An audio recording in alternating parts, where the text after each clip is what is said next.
नमस्कार साथियों, स्वागत है आपका हमारे इस डिजिटल प्लेटफॉर्म पर। आज हम जो हमारा टॉपिक चल रहा था राजस्थान में अपवाह तंत्र, उसको कंटिन्यू करते हैं साथियों। तो अपवाह तंत्र के अंदर हमने दो अपवाह तंत्र जो है पढ़ लिए हैं। एक तो पहला था अपना आंतरिक अपवाह तंत्र, दूसरा था जो अपना अरब सागरीय अपवाह तंत्र। इनके अंदर जितनी भी नदियां वगैरह आती हैं वो सारी हमने पढ़ ली हैं। आज जो हम पढ़ने वाले हैं वो पढ़ेंगे बंगाल की खाड़ी का अपवाह तंत्र। इस एक क्लास में ही हम कंप्लीट कर लेंगे। कौन सा? बंगाल की खाड़ी अपवाह तंत्र। ठीक है, तो वही नोट्स मेकिंग पैटर्न पर हम पढ़ने वाले हैं। तो सबसे पहले बात करेंगे कौन कौन सी नदियां इसके अंदर आती हैं। इसके अंदर साथियों ध्यान रखें, मुख्य रूप से दो ही नदियां आती हैं। मुख्य रूप से बात की जाए तो दो ही नदियां आती हैं, एक तो चंबल नदी आती है, एक बनास नदी आती है। बाकी इन दोनों की जो सहायक नदियां हैं, जितनी भी सहायक नदियां आती हैं वो सारी की सारी जो है बंगाल की खाड़ी के अंदर आती है। इस चंबल की ही ये जो बनास नदी है ना, ये चंबल की सहायक है, पर ये बड़ी नदी है तो इसको अलग से थोड़ा सा पढ़ लेंगे, हम विस्तार से पढ़ेंगे। इसकी सहायक नदियों के बारे में भी हम क्लास में चर्चा करेंगे। सबसे पहले बात करते हैं चंबल नदी की। चंबल नदी जो फेमस है अपने अपवाह तंत्र के कारण। तो सबसे पहले बात करें इसका नाम क्या है। दूसरा नाम, अन्य नाम जो हम हर एक नदी का पढ़ते आए हैं, इसको बोलते हैं चरणवती नदी है। इसे राजस्थान की कामधेनु कहते हैं। क्या कहते हैं? राजस्थान की कामधेनु इसको कहा जाता है साथियों। नेक्स्ट है नित्य वाहिनी नदी कहते हैं इसको, या फिर बारहमासी नदी कहते हैं। ये जो है पूरे वर्ष भर बहती रहती है, नित्य वाहिनी है, रोजाना बहती है, पूरे साल में बहती है। ये ऐसा नहीं है कि हाँ बरसात आए तब इसमें पानी आता, नहीं, ये वर्ष भर बहती रहती है। इसके अंदर पानी वर्ष भर रहता है। ध्यान रहे, जो है चरणवती है, राजस्थान की कामधेनु है, राजस्थान की नित्य वाहिनी नदी है, बारहमासी है। ध्यान रखें जो दूसरा पॉइंट दे रखा है यहाँ पे, राजस्थान की जो कामधेनु है, कामधेनु एक तो इस नदी को कहते हैं, चंबल नदी को। दूसरी बात करें तो एक गाय की नस्ल है अपने पशुओं में। गाय की नस्ल है कौन सी? राठी जो नस्ल है, गाय की राठी नस्ल है, उस राठी नस्ल को भी क्या कहते हैं? राजस्थान की कामधेनु कहा जाता है साथियों। ठीक है, नेक्स्ट बात करते हैं हम इसका उद्गम स्थल। जो अपनी चंबल नदी है उसका उद्गम कहां से होता है? तो इसका उद्गम आपको पता होगा, राजस्थान के बाहर से ये आती है, एमपी से। एमपी के अंदर है जानापाव की पहाड़ी, जो विंध्याचल पहाड़ियों का एक हिस्सा है, वहां से इसका उद्गम होता है, मध्य प्रदेश से। और ये राजस्थान के अंदर है। एक चौरासीगढ़ है, चौरासीगढ़ स्थान है चित्तौड़गढ़ का, वहां से एंट्री करते हैं। इसके बाद में बहाव क्षेत्र की बात करें तो ये बहाव क्षेत्र है इसका, चित्तौड़गढ़ है, फिर कोटा जाती है, बूंदी है, सवाई माधोपुर है, करौली है, धौलपुर है। और कुछ जो दूरी है वो सीमा के रूप में भी राजस्थान और मध्य प्रदेश की सीमा भी बनाती है ये। ठीक है, लगभग इसका आकार देखें, ओवरऑल इसका बहाव चित्र देखें तो ये एक प्रकार से वृक्षाकार है। जैसे अपने वृक्ष होता है ना, उसमें तना होता है, जो शाखाएं होती हैं, इस प्रकार से इसका जो है अपवाह तंत्र वृक्षाकार है, ये ध्यान रखें। नेक्स्ट बात करते हैं समाप्ति स्थल। ये कहां पर अंतिम रूप से जल डालती है? तो ये यमुना में मिलती है साथियों। यमुना आपको पता है, यमुना किस अपवाह तंत्र का भाग है? तो यमुना है बंगाल खाड़ी अपवाह तंत्र का भाग है। बंगाल खाड़ी अपवाह तंत्र का भाग है। ये यमुना में मिलती है, कहां पर? मुरादगंज नामक स्थान पर है, इटावा यूपी के अंदर। इटावा यूपी में मुरादगंज नामक स्थान पर मिल जाती है। अब यहां पे आता है साथियों इसकी जो लंबाई कितनी है टोटल। तो लंबाई के बारे में जो आंकड़े आते हैं आपको ध्यान रखना है, 966 या 1051। आज तक जो ऑप्शन आया है वो 1051 वाला पूछा गया है। 1051 जो किलोमीटर है वो है। ठीक है, नेक्स्ट बात करें, ये एमपी वाला नहीं पूछा गया, ये राजस्थान वाला ये भी नहीं पूछा गया, ये पूछा गया है राजस्थान में कितनी है इसकी लंबाई। तो राजस्थान में यह है 135 किलोमीटर है इसकी लंबाई है। यूपी वाला भी मत याद रखो, ठीक है, पर आपको ये आंकड़े पता होने चाहिए। ठीक है, तो यहाँ पे राजस्थान वाला थोड़ा सा याद रख लेना, ये एक दो बार एग्जाम के अंदर आया हुआ है। बाकी ये 1051 कुल लंबाई है इसकी, ये ध्यान में रख लेना साथियों। नेक्स्ट बात करते हैं चंबल नदी की विशेषता के बारे में। चंबल नदी की विशेषता के बारे में देखें तो ये जो है राजस्थान में प्रवाहित होने वाली, राजस्थान में बहने वाली सबसे लंबी नदी है साथियों, सबसे लंबी नदी है। दूसरी बात करें तो इसका बहाव क्षेत्र 3 राज्यों में है। जैसे हमने माही नदी का, जो अरब सागरीय नदी थी ना माही, उसका भी हमने देखा था, 3 राज्यों के अंदर उसका विस्तार था। इसी प्रकार ये 3 राज्यों में है, मध्य प्रदेश है, राजस्थान और उत्तर प्रदेश में इसका बहाव है 3 राज्यों में। अब बात करें, सर्वाधिक स्थायी जल है, सर्वाधिक स्थायी, स्थायी मतलब ये भूमि में चलने वाली है। ठीक है, कटाव के कारण इसके अंदर यह अवनालिका अपर्दन भी होता है। ठीक है, वाटर सफारी के लिए जाना जाता है। ठीक है, वाटर सफारी के लिए कोटा के अंदर जाना जाता है ये। ठीक है, ध्यान रखें। नेक्स्ट है चंबल नदी पर राज्य का सबसे ऊंचा जलप्रपात भी है। चंबल नदी है उस पर राज्य का सबसे ऊंचा जलप्रपात है। कौन सा जलप्रपात, जिसे हम क्या कहते हैं, जलप्रपात क्या होता है, झरना होता है साथियों, झरना होता है, जलप्रपात झरना है। भारत का सबसे ऊंचा है वो है जोग या गरसोपा जलप्रपात है ना। और इसी प्रकार राजस्थान का सबसे ऊंचा जलप्रपात है वो है चूलिया जलप्रपात, जो चंबल नदी पर बना हुआ है, चित्तौड़गढ़ के अंदर है, 18 मीटर ऊंचा है।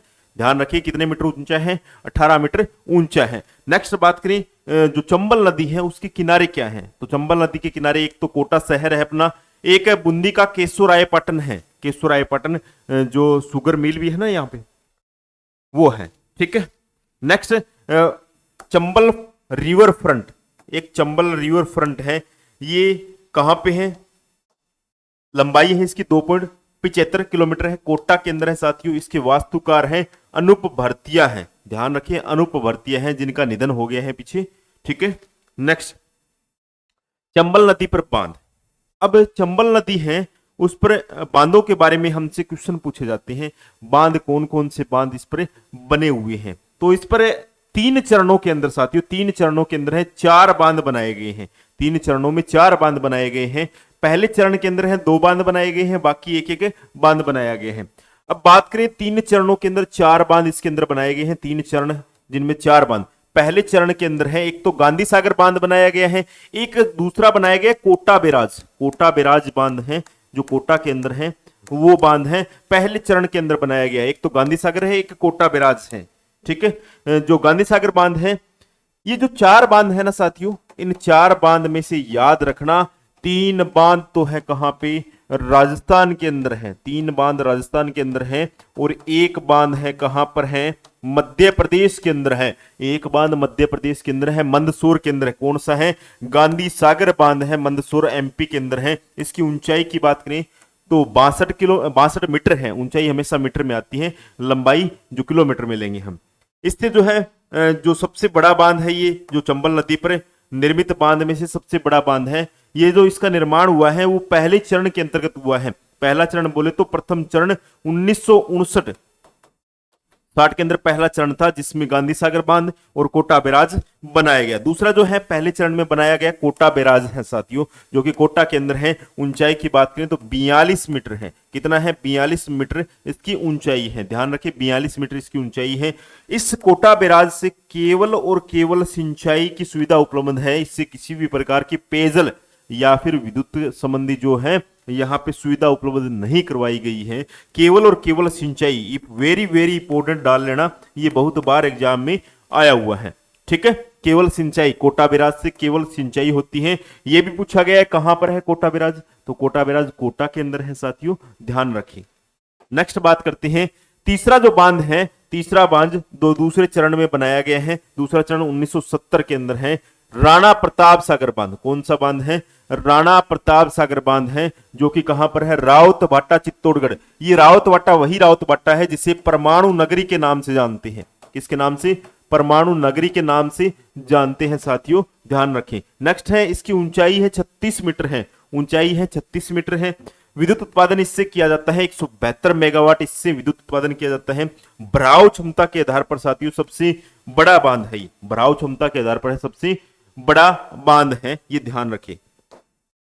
अगला है तीसरा जो चौथा जो बांध है, दो तो पहले चरण में है, दूसरे चरण में एक बांध है जो राणा प्रताप सागर, और तीसरे चरण के अंदर है वो जवाहर सागर बांध है। जवाहर सागर बांध भी कहां पर है, कोटा के अंदर है। जैसे कोटा बैराज सागर हमने पढ़ा है कोटा के अंदर है, उसी प्रकार ये जवाहर सागर भी कहां पर है, कोटा के अंदर है। इससे विद्युत उत्पादन है वो 99 जो है किलो वाट की जाती है, विद्युत उत्पादन 99 किलो वाट की जाती है। इससे ऊंचाई है इसकी 45 मीटर इसकी ऊंचाई है, ध्यान रखें, ठीक है। नेक्स्ट है चंबल नदी जो उद्गम होती है कहां से, जानापाव पहाड़ियां मध्य प्रदेश से, वहां से लेकर जहां पर ये यमुना में मिलती हैं, तो उसके बहाव के अकॉर्डिंग अब अगर देखें बांधों का क्रम देखें तो बांधों का क्रम है तो वो है सबसे पहले गांधी सागर बांध है जो कि मंदसौर एमपी के अंदर है, मंदसौर एमपी के अंदर है। राणा प्रताप सागर बांध है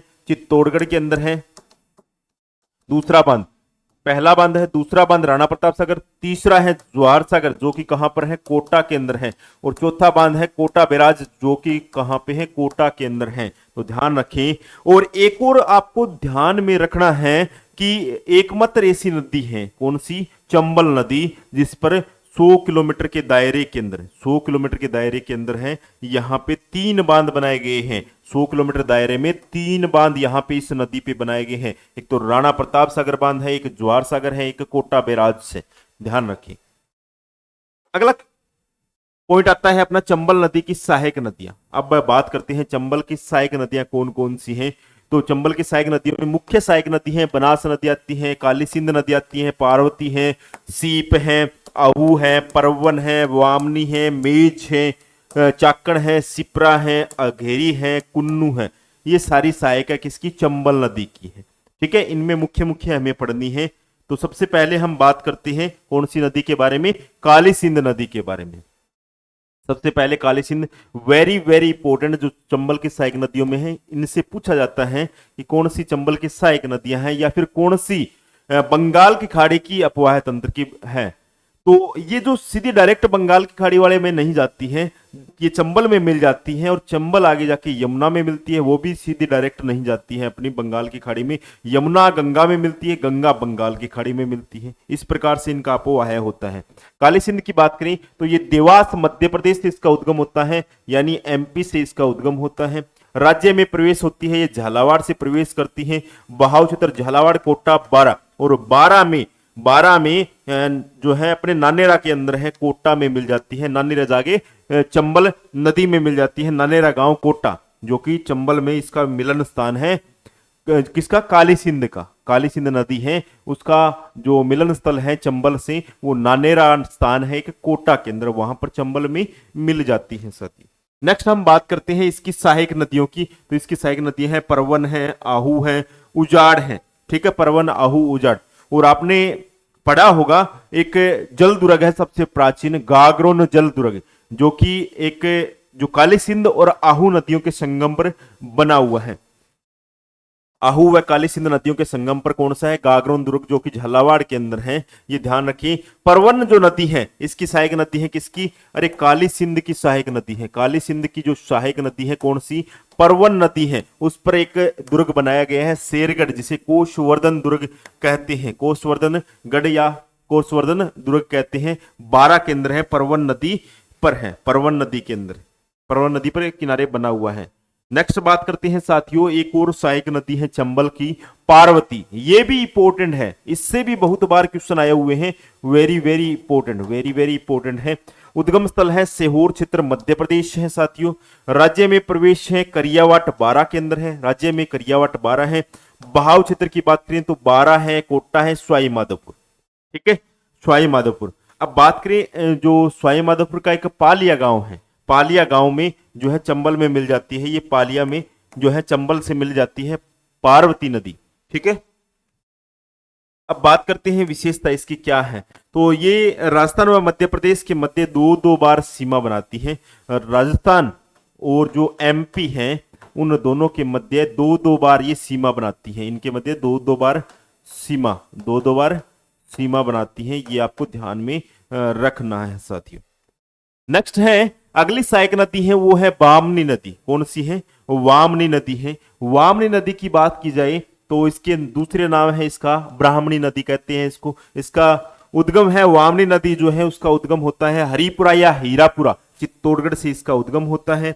अब बात करें बहाव क्षेत्र, केवल चित्तौड़गढ़ में है, और चंबल में मिल जाती है कहां पे, जो अपनी भैंसरोडगढ़ जो किला है ना, भैंसरोडगढ़ दुर्ग है, वहां पे भैंसरोडगढ़ दुर्ग में ये मिल जाती है। सॉरी, भैंसरोडगढ़ जो स्थान है चित्तौड़गढ़ का, वहां पे जो है चंबल में मिल जाती है वामनी नदी। यहीं पर क्या है, कौन सा दुर्ग है, भैंसरोडगढ़ दुर्ग है। चंबल और वामनी नदियों के संगम पर, दोनों जहां पे मिलती हैं उनके संगम पर एक जल दुर्ग बना हुआ है। कौन सा, भैंसरोडगढ़ दो दुर्ग है, चित्तौड़गढ़ के अंदर है साथियों। ठीक है, अब बात करें नेक्स्ट सहायक नदी है, वो है मेज नदी है। नेक्स्ट है अपनी मेज नदी। मेज नदी की बात करें तो इसका उद्गम होता है ऊपरमाल का पठार बिजोलिया भीलवाड़ा से इसका उद्गम होता है साथियों। बहाव क्षेत्र भीलवाड़ा बूंदी के अंदर है और बूंदी के अंदर जाके ये चंबल में मिल जाती है, ये आपको ध्यान में रखना है। बूंदी में जाके ये चंबल में मिल जाती है। जो मेज नदी है इसकी एक सहायक नदी है साथियों। मेज की भी एक सहायक है, कौन सी? मांगली नदी, उसका नाम है मांगली नदी है, जिस पर एक जलप्रपात बना हुआ है, झरना बना हुआ है, भीमलत जलप्रपात, जो कि मांगली नदी पर है, बूंदी में है।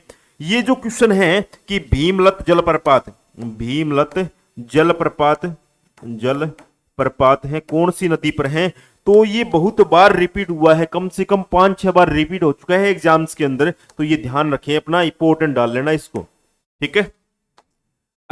अगली नदी है अपनी कुराल नदी। कुराल नदी की बात की जाए तो इसका उद्गम होता है बिजोलिया भीलवाड़ा से, इसका उद्गम होता है। बहाव क्षेत्र की बात करें तो ये भीलवाड़ा बूंदी में इसका जो है बहाव क्षेत्र है, भीलवाड़ा और बूंदी इसका बहाव क्षेत्र है। अंत में मेजा चंबल में मिल जाती है, जो कुराल है ना वो चंबल में मिल जाती है बूंदी के अंदर जाके, ठीक है। भीलवाड़ा और बूंदी में बहाव है इसका, बूंदी के अंदर लास्ट में चंबल में मिल जाती है कौन सी? अपनी कुराल नदी है साथियों। अब नेक्स्ट है एक और नदी है इंपोर्टेंट, वो है आहू नदी। अभी हमने देखा था काली सिंध और आहू नदियों के संगम पर एक जल दुर्ग है, गागरोन दुर्ग है ना, वही आहू है। ये सुनेर क्षेत्र एमपी से इसका उद्गम होता है और राजस्थान में प्रवेश करती है नंदपुर झालावाड़ से। एक नंदपुर कोटा के अंदर है, ठीक है, ये नंदपुर झालावाड़ का है, ध्यान रखिए। झालावाड़ में इसका बहाव क्षेत्र है और ये कहां पे? ये काली सिंध की सहायक नदी है, काली सिंध की सहायक नदी है। डायरेक्टली चंबल में नहीं मिलती है, काली सिंध में मिलती है। काली सिंध और आहू नदियों का संगम होता है जहां पे, कहां पे? झालापटन झालावाड़ के अंदर, जहां पे गागरोन दुर्ग बना हुआ है, गागरोन दुर्ग बना हुआ है, ठीक है, तो वही है ये, ध्यान रखना। अगली नदी है परवन नदी। परवन नदी की बात करें तो मालवा का पठार है, जहां पे जो अजनार और घोड़ा पछाड़ युक्त धारा के रूप में बहती है, वो मालवा का पठार है, जहां से परवन नदी का उद्गम होता है साथियों। इसके बाद में बात करें राजस्थान में प्रवेश कहां से करती है, तो ये खरीबोर झालावाड़ से प्रवेश करती है।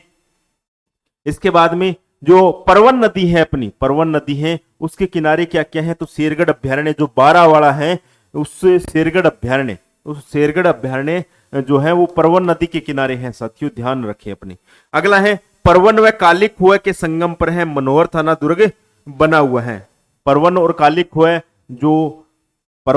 खोह जो नदियां है ना, उनके संगम पर है गागरोन दुर्ग झालावाड़ बना हुआ है, ये अपने ध्यान में रखना है साथियों। नेक्स्ट बात करें बनास नदी। बनास नदी की बात करें तो ये एक बड़ी नदी है, जिस पर सबसे ज्यादा त्रिवेणी संगम बने हुए हैं और पूर्णतः राजस्थान में बहने वाली ये सबसे लंबी भी नदी है, ठीक है। वैसे ये चंबल की सहायक है, चंबल की सहायक है तो मतलब किस अपवाह तंत्र का भाग है, तो बंगाल की खाड़ी अपवाह तंत्र का भाग है। अब सबसे पहले बात करें तो इसका उद्गम कहां से होता है, तो इसका उद्गम होता है, ये चंबल की सबसे लंबी सहायक नदी है, उद्गम होता है खमनोर की पहाड़ियां या कुंभलगढ़ की जो पहाड़ियां हैं, राजसमंद, वहां से इसका उद्गम होता है।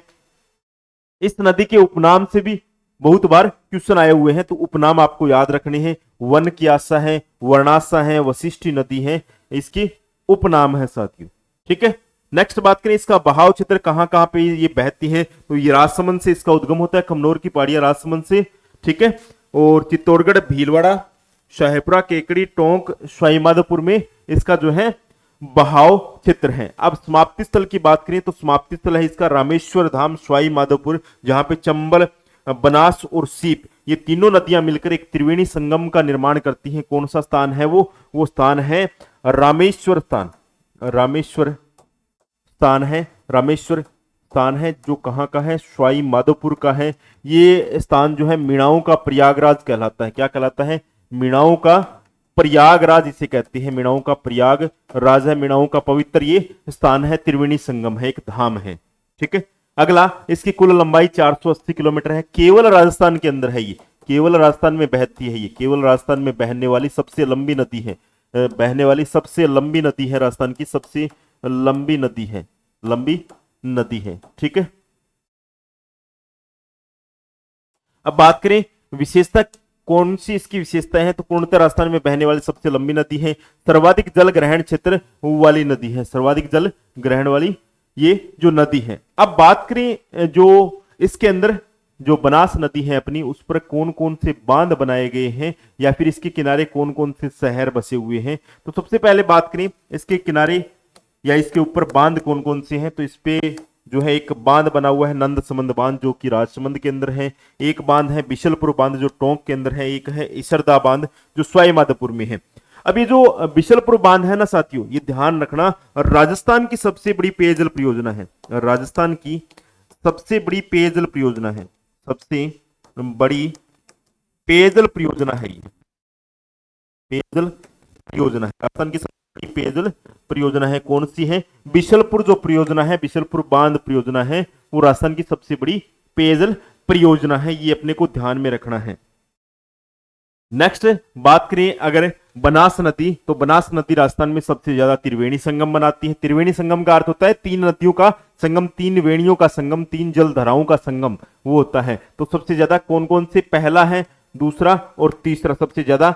एक तो चंबल, बनास और सीप, जो कि मैंने आपको बताया रामेश्वर धाम जो कि सवाई माधोपुर के अंदर है साथियों, वो त्रिवेणी संगम। एक बनास डाई खारी जो देवली टोंक के अंदर है, वो भी बनाती है। एक बनास बेड़च मेनाल जो बिगोद धाम मांडलगढ़ भीलवाड़ा के अंदर है। ये कहां पे है? मांडलगढ़ भीलवाड़ा के अंदर है, मांडलगढ़ भीलवाड़ा के अंदर है। बिगोद धाम मांडलगढ़ भीलवाड़ा के अंदर है, ध्यान रखिए। नेक्स्ट अगला है बनास की सहायक नदी। बनास की सहायक नदियां कौन कौन सी हैं? तो इन सहायक नदियों के बारे में आपको नाम इनका पता होना चाहिए। इसके अलावा इनके बारे में कुछ जो विशेष नदियां हैं उनके बारे में डिटेल भी हमें पता होनी चाहिए। तो इसकी सहायक नदियां कौन कौन सी है? बेड़च है, खारी है, कोठारी है, डाई है, मिनाल है, मोरेल है, ढिल है, चंद्रभागा है, ढूंढ है, मानसी है, गंभीरी है। ये सारी बनास की सहायक नदियां हैं साथियों, ठीक है।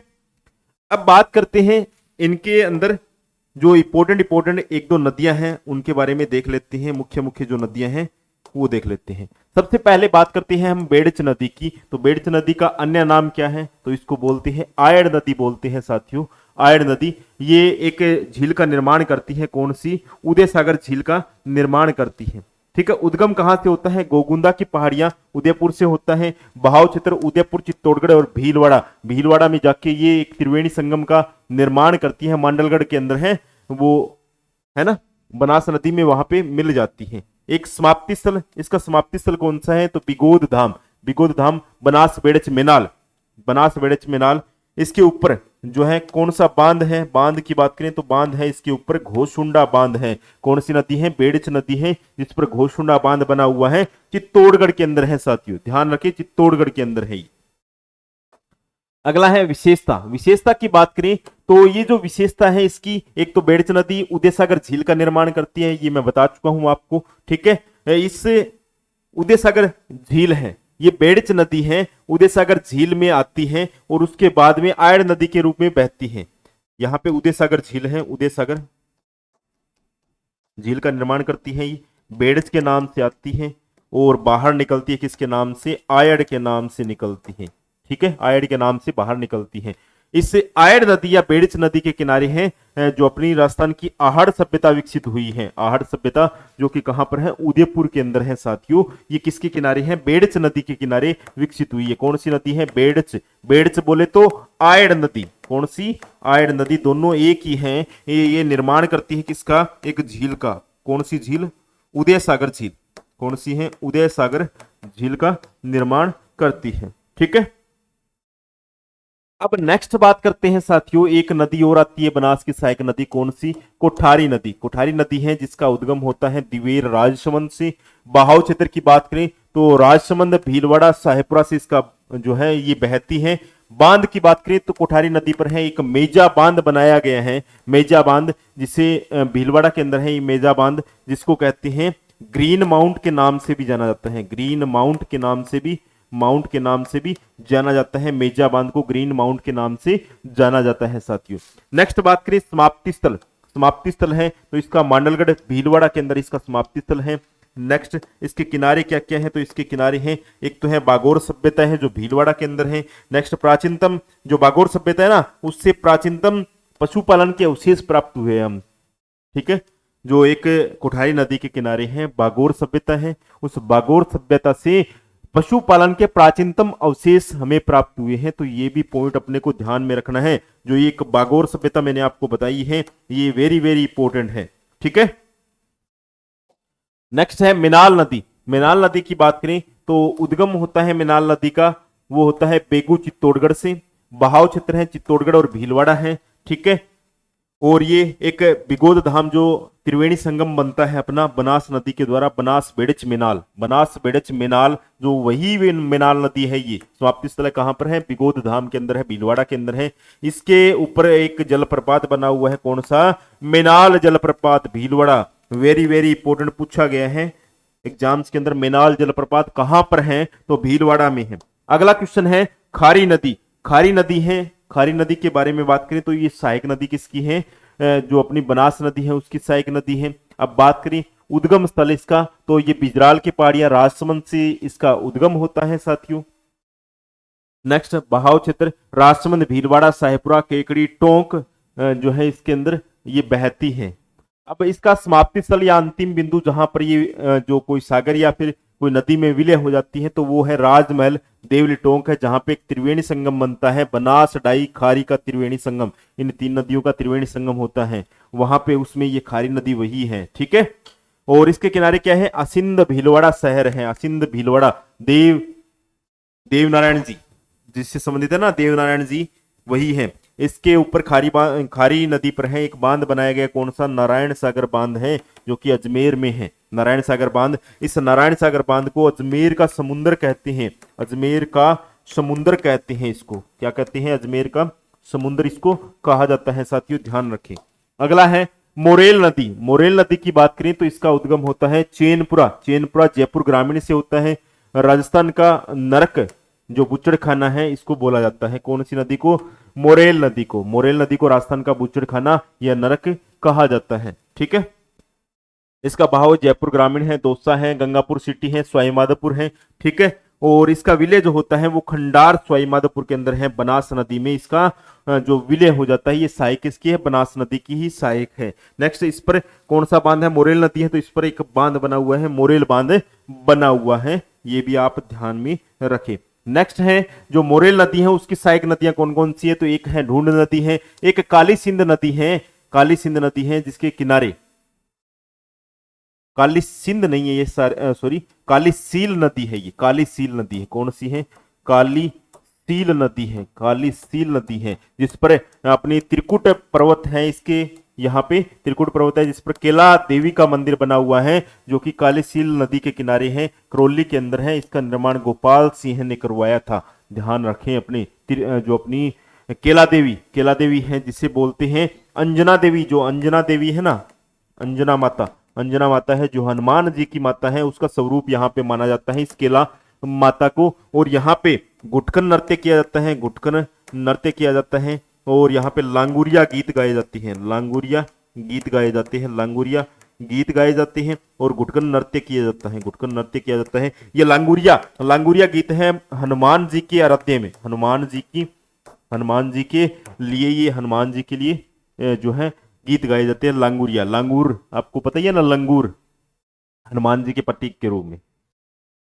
अगला बात करें, एक नदी आती है गंभीरी नदी। गंभीरी नदी जो विशेष इंपोर्टेंट है क्योंकि इसके किनारे है जो महावीर जी का मंदिर है, चांदन गांव के अंदर है। तो ये उद्गम होता है महावीर जी चांदन गांव सपोटरा करौली से इसका उद्गम होता है। और ये इसका अन्य नाम है उटगन नदी इसका अन्य नाम है। विलय होता है मैनपुरी यमुना के अंदर, ये जो है बंगाल की खाड़ी में यमुना में सीधा अपना जल ले जाती है। इसकी सहायक नदियों की बात करें तो 5 मुख्य सहायक नदियां हैं, इसकी 5 सहायक नदियां हैं। एक अट्टा है, माजम है, बिशावट है, भद्रावटी है, बरखेड़ा है। ये जो वही 5 नदियां हैं इसकी सहायक नदियां हैं, जिस पर राजस्थान का सबसे बड़ा मिट्टी से बना बांध है, सबसे बड़ा मिट्टी से बना बांध है।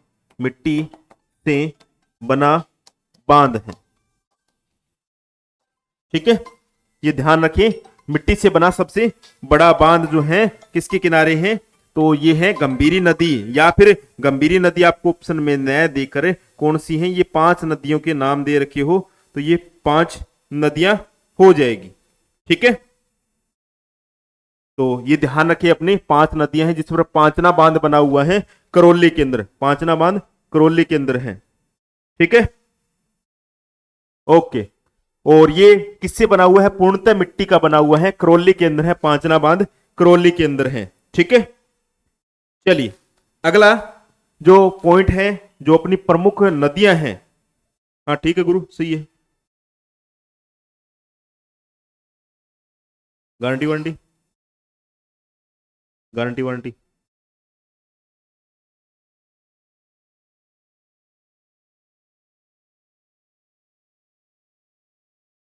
ठीक है,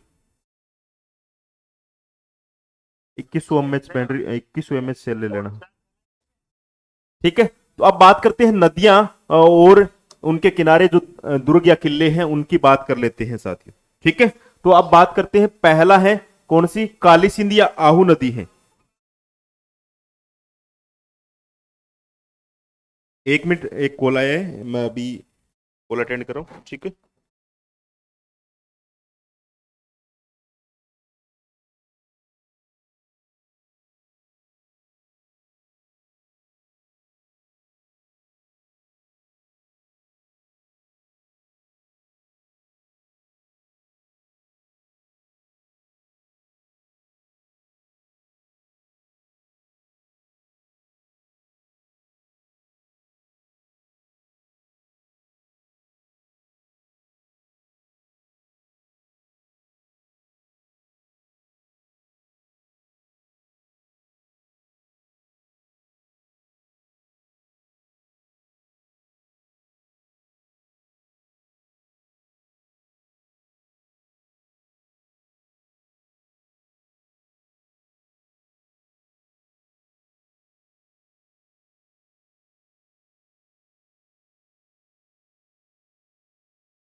सॉरी भी, एक अर्जेंट कॉल आ गया था, उठाना जरूरी था, इसलिए थोड़ा सा माफी चाहते हैं, अर्जेंट था इसलिए उठाया था, नहीं तो बाद में बात कर लेते अभी। ठीक है, आहू और काली सिंध नदियां हैं, इसके बारे में तो मैंने आपको पहले ही बता दिया है। कौन सा, गागरोन किला बना हुआ है झालावाड़ वाला।